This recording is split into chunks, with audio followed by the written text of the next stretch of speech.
negging.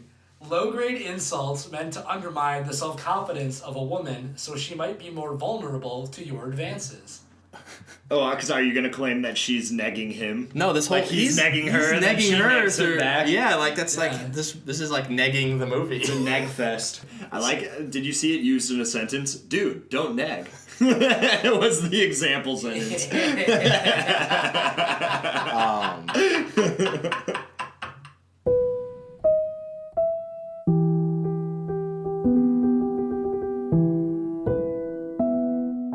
This is Scott. I'm Ben. Hey, it's TJ. And this is a review. On today's episode, which is episode 3, we are going to be reviewing Phantom Thread. Directed and written by Paul Thomas Anderson, who you guys might know as the director of Boogie Nights, There Will Be Blood, Magnolia, Inherent Vice, etc. So basically, this movie, Phantom Thread, follows Reynolds Woodcock, a dress designer in... What year does this movie take place? We didn't do our research. I think it's the 50s. It's after World War II. After World War II. So it's 1950s London, yeah. So Reynolds Woodcock. Mr. Woodcock. Mr. Woodcock. He's a dressmaker. He's I would say a world-renowned dressmaker. Oh, yeah. Because He makes dresses for royalty. Royalty. the right. Belgian princess. Yeah, princesses and countesses. And Right, and so basically the plot here is Reynolds Woodcock falls in love, I guess you could say, with a waitress, and she becomes his muse. He is a very, what's the word? Particular artistic mind that really, he has a very particular look in a woman that he likes, that he can design dresses on. And so this woman, who is an actress that I've never heard of before, her name is Vicky Krieps. Vicky Krieps. I hope it's not Vicky Krieps. I think it's crepes. Vicky Krieps. Vicky Krieps. She plays Alma in the film. And the only other real notable actress or actor in this movie at all is Leslie Manville, who plays Cyril, which is Daniel Day-Lewis's Reynolds Woodcock's sister. And so what you end up with is this very long, very slowly paced drama about these two characters struggling to... It's hard to describe. What would you guys say exactly is the plot of this movie? I'm struggling even to summarize this thing right now. The plot of this film is quite simply anal retentive dress designer continues to be anal retentive dress designer, and then the movie ends. I think you might have fallen asleep or missed a lot of the movie. There's some other things going on in there. No.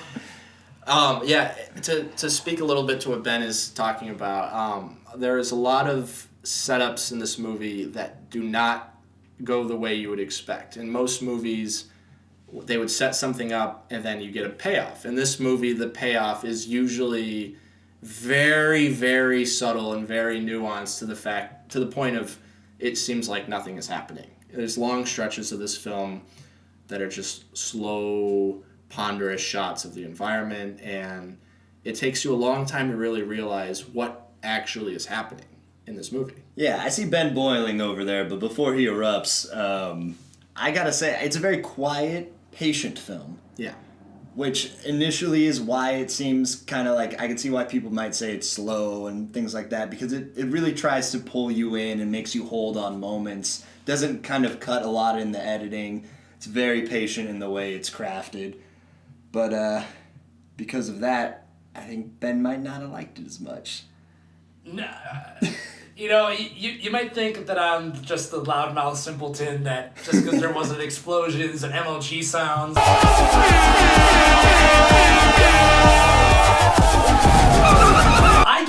I get it. It's just nothing, like when I go see a movie, I want to see things get paid off. So, no one changes in this movie. Daniel Day-Lewis is the same from beginning to end, except now he's a little more ill. Waitress, she's pretty much the same. She gets a little more embedded into the world of the House of Woodcock, but she's the same. The sister is exactly the same, and then there's no other characters in the movie. So I would disagree in that This movie really is about the dynamic between, it's a power struggle between two people in a relationship. And the first half of this movie is a lot about Alma, the waitress, trying to get Daniel Day-Lewis's Mr. Woodcock to pay attention to her, to need her. She needs him to need her. And by the end of the movie, the flip is that he also needs her to need him. It's this weird symbiotic relationship. So I would say that the development comes with these two characters learning how to manipulate each other in these really sick ways. It's interesting because you start the movie and you're kind of more relating with Alma, trying to figure out the mystery of who this guy is. And like you said, she's really trying to get him to open up. Yeah. And to let her into his world. And the sister is always kind of like, that's not a good idea. But she keeps pushing through and she keeps doing things to make him open up. And then I felt like there was a switch around halfway in the movie. And I won't say what it was, but you'll know when you see it. And then all of a sudden I'm relating more with Daniel Day-Lewis's character. Yes. And I'm kind of like, oh, whoa. Now I'm seeing the movie more from his perspective. So it was kind of interesting how they do all that. Yeah, the movie really does dance around with who you're sympathizing with. And it definitely, like you said, the first half of the movie, Daniel Day-Lewis just seems like an asshole. And he is. He definitely is, because he can't be disturbed. He has very particular ways of doing everything. Everything needs to be cooked exactly the way he wants, and he can't have his time disturbed. But it's very entertaining to watch, and we haven't really mentioned too much about the sister yet. Leslie, what's the actress's name? Leslie Manville. Leslie Manville. She basically is the only character that relates to Reynolds Woodcock. She is able to put up with his madness. She makes everyone else cater to him in the way that he demands to be catered to, and he kind of lives in this bubble. Cyril is right. Cyril is always right. And so when Alma comes into the house, that kind of breaks the bubble and kind of disrupts him from this cycle. Well, they do a good job showing that Alma's different than the previous muses he's had. Right. Because they make a point to say he's kind of a bachelor type, and we have that intro scene at the beginning where we see that other girl fighting for his attention, and he just does not care or give it to her. Right. And he just gets out of the room. Whereas, like, with Alma, she fights for it, where other girls seem like they just let it happen until it was too late. She fought from day one, was kind of the initial difference to me. Yeah, they always they do a good job of, and some of the more interesting scenes in the movie where I was like fully engaged are the sort of where they're just having that dynamic and having like more traditional sort of that relationship friction. They're kind of going through the road bumps. That stuff was interesting for me. Like the straightforward romance stuff, if it would have been more traditional in that sense, I probably would have dug it a lot more. Actually, I want to go back to the sister too. I thought in a lot of ways she was really, really interesting, and I think she was kind of underutilized because I think she was the best performance in the movie. And she has this air of like she's the matriarch, she's sort of like the lord of the house, sort of in charge. And like the best scene in the movie is when he's sort of popping off at his sister, and she basically is not going to take his shit, and she's like, I'll put you in the fucking ground if you try to come at me with your bullshit. Like, I'll tolerate it, but like, don't give me that. Don't pick a fight with me. You certainly won't come out alive. I'll go right through you, and it'll be you who ends up on the floor. Understood? Their dynamic, I think, is more interesting than the romance itself. Well, but if it would have been developed more. I agree, but there's also your character growth. Yeah, I mean, earlier you're kind of saying the characters don't grow, and I disagree completely with that. I think each character does actually have an arc and does grow and learns and grows in some way, and that's the moment for the sister. It's the first time in the movie she doesn't put up with his BS.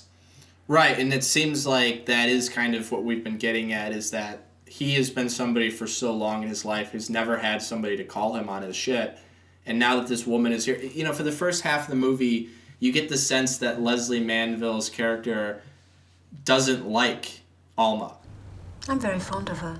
But by the end of the movie, you realize it's quite the opposite. She really likes her because she is breaking him out of the mold, even though she thinks it's not a great idea. She sees how that can be dangerous to his fragile ecosystem of a life. I didn't ask for tea. No, but Take it out, please. yes, I can take it out. It's a bit late now, isn't it? I'm taking it out. Yeah, but it's a bit late now, isn't it? But I'm taking it out. The tea is going out. The interruption is staying right here with me. Paul Thomas Anderson as a director has always been very divisive, and I get why people I get why not everyone likes his movies. From my own perspective, he's one of my favorite filmmakers ever. Honestly, I think he's my favorite director because I think that he gives you a unique perspective from characters that you don't get in a lot of his films. And I like that it's not conventional, and I like that he kind of throws what you're expecting out the window. And this isn't really as much of a story as it is a character piece. You took the words right out of my mouth. Character piece. Yeah. That's what this movie is. You're watching like a couple moments in these characters' lives. There's not a whole plot to it. The plot is these new characters are here. We're going to watch them interact. I think part of the thing that also is a barrier for people to enjoy this is it is pretentious. Like the world of designing dresses and like his whole persona is pretentious, and they do call him out on that at some point in the film. So I think that is an element that's supposed to be there, but you are still spending 2 hours in the 50s with a pretentious dressmaker in London. So you still have to watch that. Like, you're not, just because it is well done doesn't mean you can separate yourself from that aspect. So it's a lot like There Will Be Blood, which I'd argue is it moves along a little bit more as a film, but it's still that same idea of you're just sitting with these characters for long, drawn-out periods of time and kind of getting into their heads. Well, there's a lot more dynamism in There Will Be Blood, too. You sort of see his whole escalation and sort of downfall. That's why I what I wanted from this movie. I wanted someone to have a spiral or someone to go nuts. I am the third revelation. I told you I would eat you. We're family. I told you I would eat you up. We're brothers. We're brothers. I would have wanted to be a more sort of sweeping, conflicted romance, like this doomed love. Like, I think there's a lot of potential to make something really sort of gripping in that sense, but this movie just, for me, it just dragged along, and I was just like squirming in the theater. Yeah. Just for calendar year 2017, this was the worst time I had in the theater, because at least Justice League was stupid.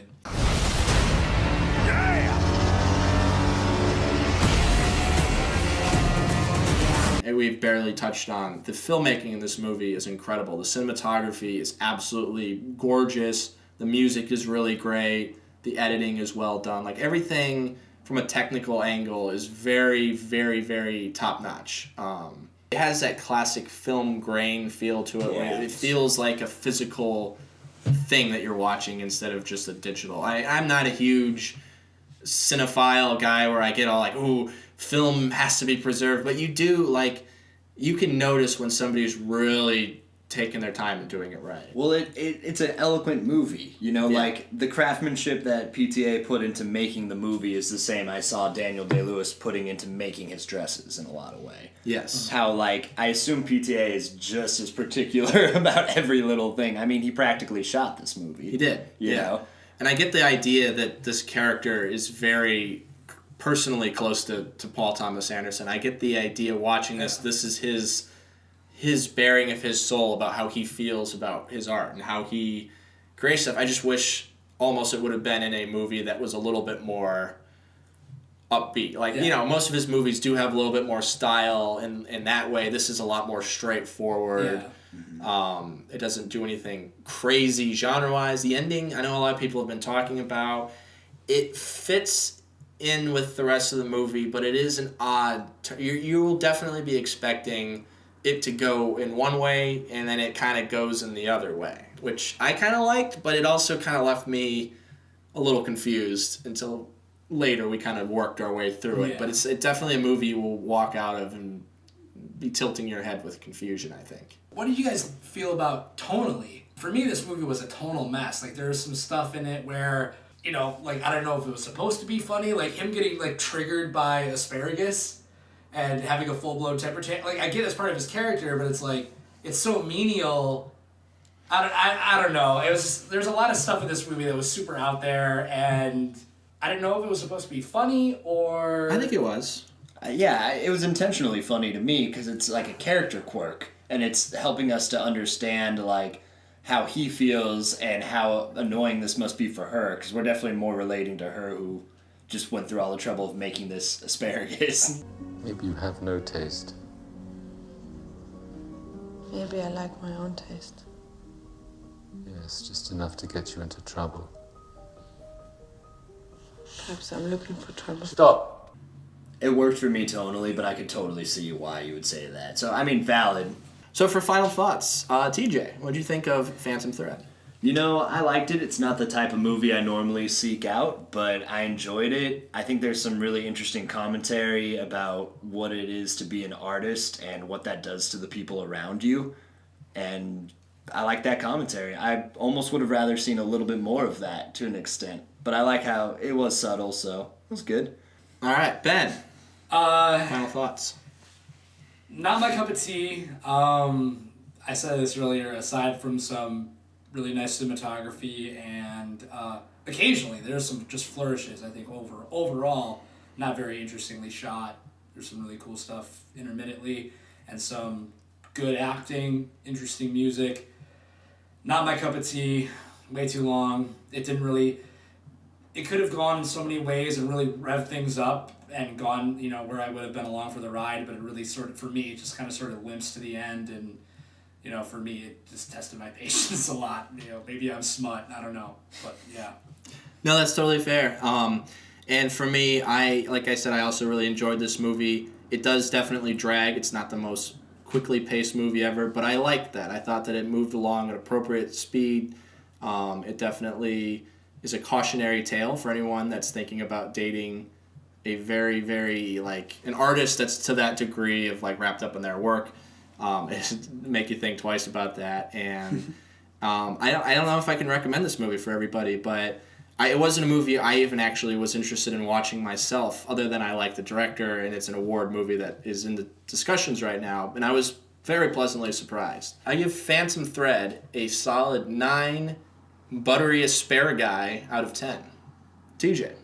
Give it 7 shroomy omelets. All right. Ben. I'd give it 2.5 lackluster ices, because that's all I had to keep me comfort when I was watching this slow-moving pile of shit. That's great. If you don't like artistic movies, just bring a friend that likes artistic movies less than you, and you'll enjoy it more. We seriously enjoyed watching Ben watch this movie way more than we enjoyed actually watching the movie. If I saw it with just me and Scott, I'd probably give it a 5, but Ben jumped it up to a 7. Also, are none of us going to talk about the fact that his name is Mr. Woodcock? Yeah, we were trying to be grown up about that, but come on, can we take a moment to laugh about that? We definitely need to shoot a clip for the trailer. Oh, there's gonna be Mr. Bob Thornton. Yeah, that's already stop. happening. That's like the thesis joke for this review. So,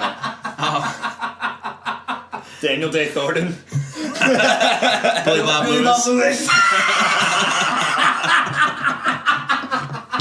Billy Bob Lewis. All right. Well, hey, this has been a review. I'm Scott. I'm TJ. And I'm Ben. Thanks for listening. All through junior high, John Farley struggled to keep up. Are you going to be a loser? No, sir. Rhetorical, Farley. I already know the answer. You are a disgrace to fat, gelatinous, out-of-shape little kids the world over. I can't hang on. Don't you even think about letting go. He's going to need all the self-help he can get. Hey, Mom. You're here! Are you seeing someone? Yeah? You know him already. Mr. Woodcock.